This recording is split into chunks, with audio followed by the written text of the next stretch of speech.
Cadmus's men find the snake, serpent or dragon or whatever it is that you want to call it. Or rather, the snake rears its blue-crested head and has its way with Cadmus's men.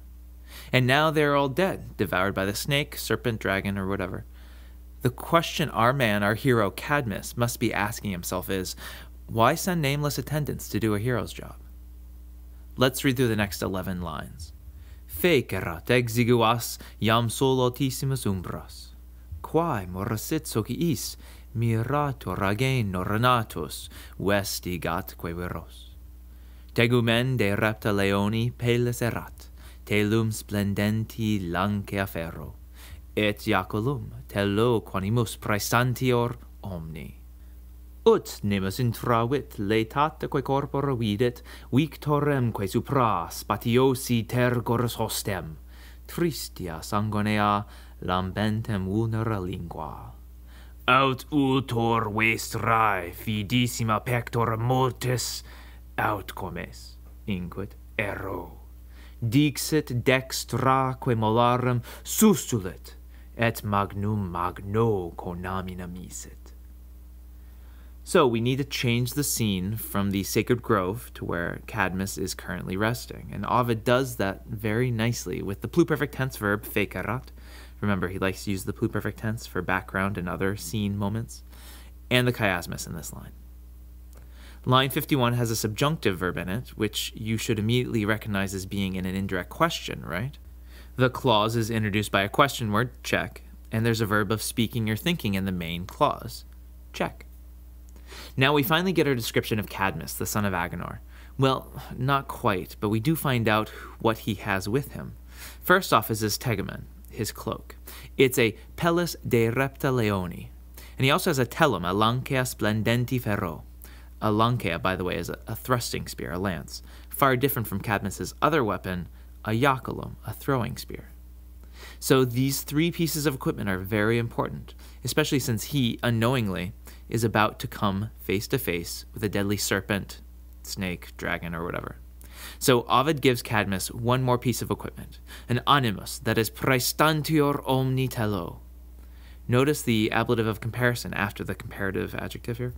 The equipment, especially the lion's pelt, is very reminiscent of the greatest hero in Greek and Roman mythology, Hercules. By describing Cadmus in a similar manner, we should automatically think that he is just as strong and heroic and great as Hercules. The next line, 55, begins with an ut, which can introduce a purpose, result, indirect command, or fear clause, among others. But check out the verb, intravit. It's not subjunctive. So the ut does none of those and is just translated as or when. I like Ovid's placement of the words here in the second half of the line. We first come across the laetata corpora, then in the next line, we see the victorem spatiosi corporis hostem on top of these bodies. That's the supra. The chiasmus in this line is great because it really serves to emphasize the huge body of the snake. Serpent, well, you get the picture. The structure in the next line is also pretty amazing. We have a whole bunch of words that end in an A. So let's scan the line.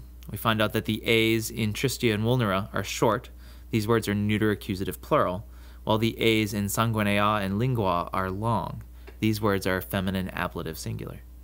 So this is a synchisis structure, where the first goes with the third and the second with the fourth in an overlapping and kind of confusing manner.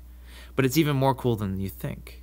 The adjectives are in the first half of the line, while the nouns are in the second half, and they are split up by the participle in the middle. Lambentem is accusative because it's describing the snake, the victorem hostem. Scholars have been so transfixed by lines like these that they call this, a synchisis with a verb in the middle, a golden line.